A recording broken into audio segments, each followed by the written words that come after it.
Êxodo 10. O Senhor disse a Moisés: Volte ao faraó, pois endureci o coração dele e o de seus oficiais, para que eu demonstre meus sinais entre eles, e também para que você conte a seus filhos e netos como eu ridicularizei os egípcios e lhes fale dos sinais que realizei no meio deles.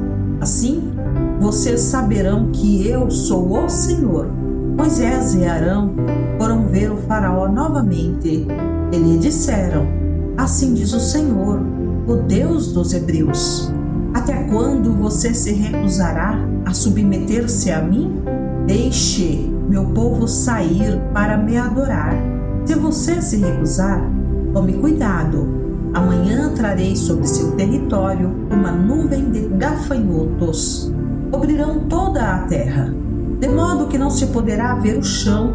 Devorarão o que restou de suas colheitas depois da tempestade de granizo, e também todas as árvores que estiverem crescendo nos campos. Invadirão seus palácios, as casas de seus oficiais e todas as casas do Egito. Nunca em toda a história do Egito, seus antepassados viram uma praga como esta. Quando terminou de falar, Moisés deu as costas ao faraó e saiu.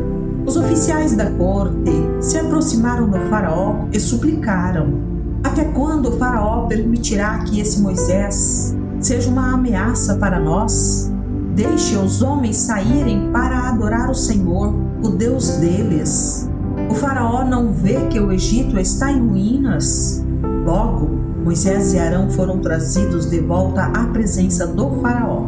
Está bem, disse ele, vão e adorem o Senhor, seu Deus. Mas quem exatamente irá? Moisés respondeu: Iremos todos, jovens e velhos, nossos filhos e filhas, e todos os nossos rebanhos, pois celebraremos uma festa em honra ao Senhor. O faraó retrucou: Sem dúvida precisarão que o Senhor esteja com vocês, se eu permitir que levem seus filhos pequenos. Eu sei do seu plano mal intencionado. De jeito nenhum, só os homens poderão sair para adorar o Senhor, pois foi isso que vocês pediram. E o faraó mandou expulsá-los do palácio.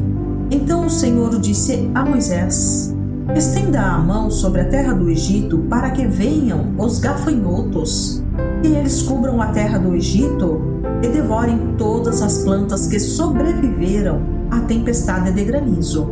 Assim, Moisés estendeu a vara sobre a terra do Egito, e o Senhor fez soprar um vento leste sobre a terra durante todo o dia e toda a noite. Quando amanheceu, o vento leste havia trazido os gafanhotos. Eles invadiram todo o Egito e desceram em nuvens densas sobre seu território, de uma extremidade à outra. Foi a pior praga de gafanhotos em toda a história do Egito, e jamais houve outra igual, pois os gafanhotos cobriram toda a superfície e escureceram a terra. Devoraram todas as plantas nos campos e todas as frutas nas árvores que tinham sobrevivido à tempestade de granizo. Não restou uma só folha nas árvores, nem nas plantas, em toda a terra do Egito. Sem demora, o faraó mandou chamar Moisés e Arão. Ele lhes disse: Pequei contra o Senhor, seu Deus, e contra vocês. Perdoem meu pecado apenas mais esta vez, e supliquem ao Senhor, seu Deus, e ele me livre desta morte. Moisés deixou a corte do faraó e suplicou ao Senhor. O Senhor respondeu e mudou a direção do vento, e soprar um forte vento oeste e levou os gafanhotos para o mar vermelho. Não sobrou um só gafanhoto em toda a terra do Egito. Mas o Senhor endureceu o coração do faraó, e ele se recusou a deixar o povo de Israel sair. O Senhor disse a Moisés: Estenda a mão em direção ao céu, e a terra do Egito ficará coberta de escuridão tão densa que poderá ser apalpada.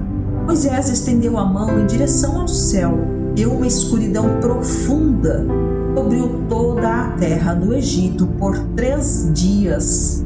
Nesse período, as pessoas não conseguiam ver umas às outras e ninguém saía do lugar. Mas onde viviam os israelitas havia luz, como de costume. Por fim, o faraó mandou chamar Moisés. Vão e adorem o Senhor, disse ele. Podem até levar seus filhos pequenos, mas deixem seus rebanhos aqui. De jeito nenhum, respondeu Moisés. Por acaso o faraó nos daria os animais necessários para as ofertas e os holocaustos ao Senhor, nosso Deus? Todos os nossos animais devem ir conosco. Não podemos deixar nenhum casco para trás. Temos de escolher dentre esses animais para adorar o Senhor, nosso Deus. E só saberemos como adorar o Senhor quando chegarmos lá. Mais uma vez, porém, o Senhor lhe endureceu o coração e o faraó se recusou a deixá-lo sair. Fora daqui, gritou para Moisés: estou avisando, nunca mais apareça diante de mim.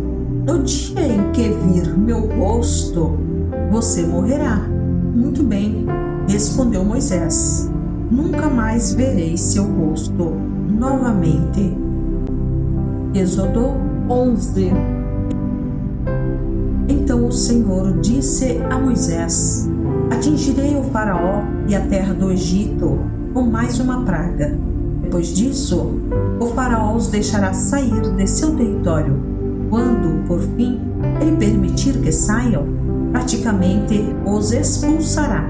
Diga a todos os homens e mulheres israelitas que peçam objetos de prata e ouro a seus vizinhos egípcios. O Senhor havia feito os egípcios verem o povo com bons olhos. Moisés era tido em alta consideração na terra do Egito e respeitado tanto pelos oficiais do faraó como pelo povo egípcio. Moisés disse: assim diz o Senhor, à meia-noite de hoje passarei pelo meio do Egito.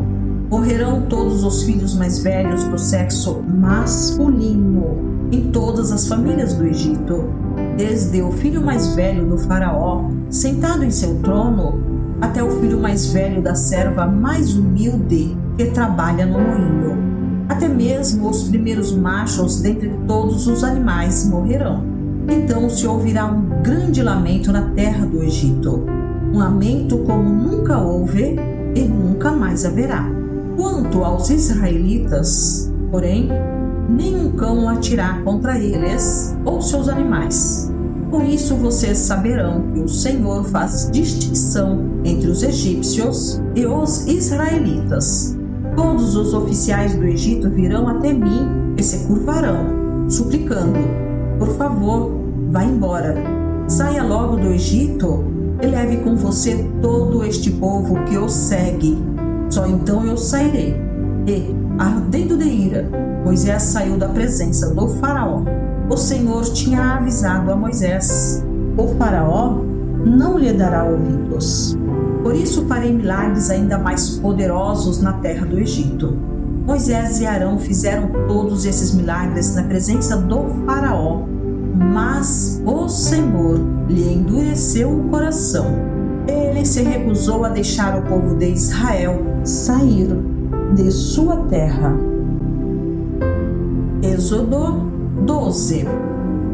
Então o Senhor disse a Moisés e a Arão no Egito: de agora em diante, este mês será para vocês o primeiro do ano. Anunciem a toda a comunidade de Israel que, no 10º dia deste mês, cada família escolherá um cordeiro ou um cabrito para fazer um sacrifício, um animal para cada casa. A família que for pequena demais para comer um animal inteiro deverá compartilhá-lo com outra família da vizinhança. O animal será dividido de acordo com o número de pessoas e a quantidade que cada um puder comer. O animal escolhido deverá ser um cordeiro ou um cabrito de 1 ano, sem defeito algum. Guardem bem o animal escolhido até a tarde do 14º dia do primeiro mês. Nesse dia, toda a comunidade de Israel sacrificará seu cordeiro ou cabrito ao anoitecer. Em seguida, tomarão um pouco do sangue e o passarão nos batentes laterais e no alto das portas das casas onde comerem o animal. Nessa mesma noite, assarão a carne no fogo e a comerão acompanhada de folhas verdes amargas e de pão sem fermento. Não comerão a carne crua nem cozida. O animal todo, incluindo a cabeça, as pernas e as vísceras, deverá ser assado no fogo. Não deixem sobras para a manhã seguinte. Queimem o que não for consumido antes do amanhecer. Estas são as instruções para quando fizerem a refeição. Estejam vestidos para a viagem, de sandálias nos pés e cajado na mão. Façam a refeição apressadamente, pois é a Páscoa do Senhor. Nessa noite, passarei pela terra do Egito e matarei todos os filhos mais velhos e todos os primeiros machos dentre os animais na terra do Egito. Executarei juízo sobre todos os deuses do Egito, pois eu sou o Senhor.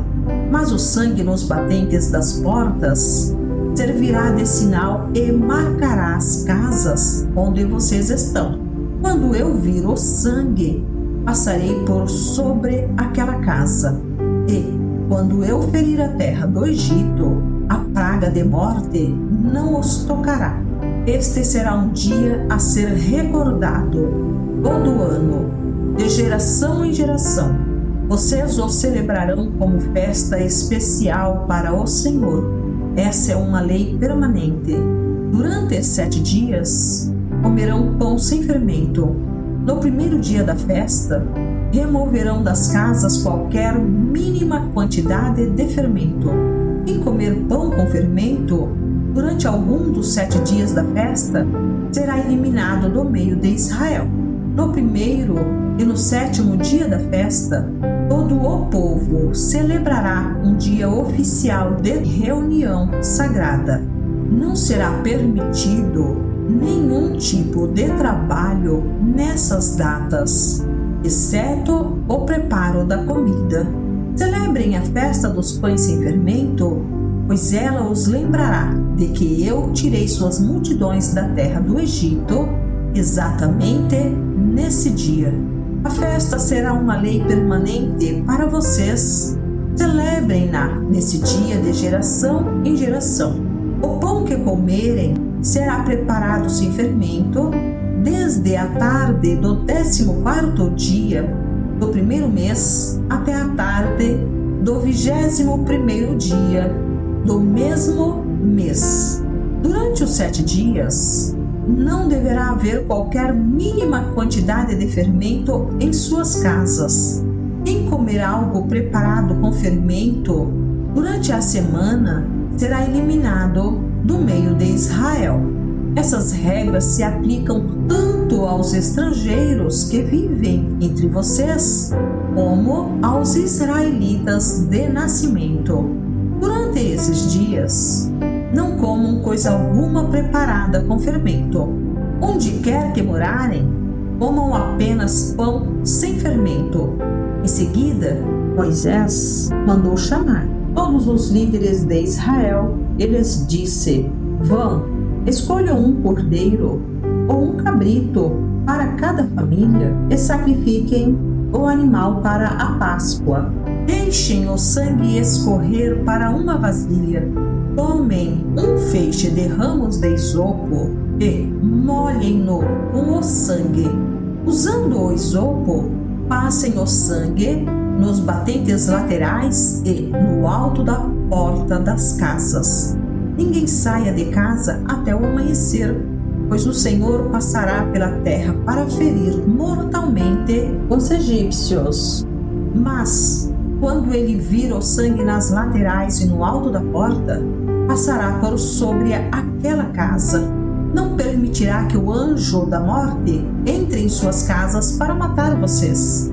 Lembrem-se de que estas instruções são uma lei que vocês e seus descendentes deverão cumprir para sempre. Quando entrarem na terra que o Senhor prometeu lhes dar, continuarão a realizar essa cerimônia. Então seus filhos perguntarão: o que significa esta cerimônia? E vocês responderão: é o sacrifício da Páscoa para o Senhor, pois ele passou por sobre as casas dos israelitas no Egito. E, embora tenha abatido os egípcios, poupou nossas famílias. Então todos que ali estavam se prostraram e adoraram. Assim, o povo de Israel fez conforme o Senhor havia ordenado por meio de Moisés e Arão. À meia-noite, o Senhor feriu mortalmente todos os filhos mais velhos da terra do Egito, desde o filho mais velho do faraó, sentado em seu trono, até o filho mais velho do prisioneiro no calabouço, até mesmo os primeiros machos dentre os animais foram mortos. O faraó, todos os seus oficiais e todo o povo egípcio acordaram durante a noite. Ouviu-se um grande lamento em toda a terra do Egito. Não houve uma só casa onde não morresse alguém. No meio da noite, o faraó mandou chamar Moisés e Arão. Saiam daqui, ordenou ele. Deixem meu povo e levem os demais israelitas com vocês. Vão e adorem o Senhor como pediram. Levem seus rebanhos como disseram. E subam daqui, vão embora, mas abençoem-me ao sair. Os egípcios pressionavam o povo de Israel para que deixasse a terra quanto antes, pois pensavam: vamos todos morrer. Os israelitas levaram a massa de pão sem fermento, embrulharam as vasilhas em seus mantos e as colocaram sobre os ombros. Seguindo as instruções de Moisés, pediram aos egípcios que lhes dessem roupas e objetos de prata e ouro. O Senhor fez os egípcios serem bondosos com o povo, de modo que lhes entregaram tudo o que pediram. Assim, os israelitas tomaram para si as riquezas dos egípcios. Naquela mesma noite, os israelitas partiram de Ramessés rumo a Sucote. Havia cerca de 600.000 homens, além das mulheres e crianças. Saiu com eles uma mistura de gente que não era israelita, além de imensos rebanhos de ovelhas, bois e outros animais. Com a massa sem fermento que haviam levado do Egito, assaram pães achatados. A massa era sem fermento, pois foram expulsos do Egito com tanta pressa que não tiveram tempo de preparar alimento para a viagem. O povo de Israel tinha vivido 430 anos no Egito. Na verdade, essa grande multidão do Senhor deixou a terra exatamente no dia em que se completaram os 430 anos. O Senhor passou a noite toda em vigília para tirar seu povo do Egito. Essa, portanto, é a noite do Senhor, e deverá ser celebrada por todos os israelitas, de geração em geração. Então o Senhor disse a Moisés e a Arão: estas são as instruções para a festa da Páscoa. Nenhum estrangeiro poderá comer a ceia de Páscoa. O escravo comprado poderá participar se for circuncidado. Os residentes temporários e os empregados não poderão participar. Cada cordeiro de Páscoa será comido em uma só casa. Nenhum pedaço de carne será levado para fora, e nenhum osso do cordeiro será quebrado. Toda a comunidade de Israel celebrará a festa da Páscoa. Se os estrangeiros que vivem entre vocês quiserem celebrar a Páscoa do Senhor, todos os homens dentre eles devem ser circuncidados. Só então poderão celebrar a Páscoa com vocês, como qualquer israelita de nascimento. Os homens que não forem circuncidados, porém, jamais poderão participar da ceia de Páscoa. Essa instrução se aplica a todos, tanto aos israelitas de nascimento como aos estrangeiros que vivem entre vocês. Todo o povo de Israel seguiu as ordens que o Senhor deu a Moisés e a Arão. Naquele mesmo dia, o Senhor tirou os israelitas da terra do Egito como um exército.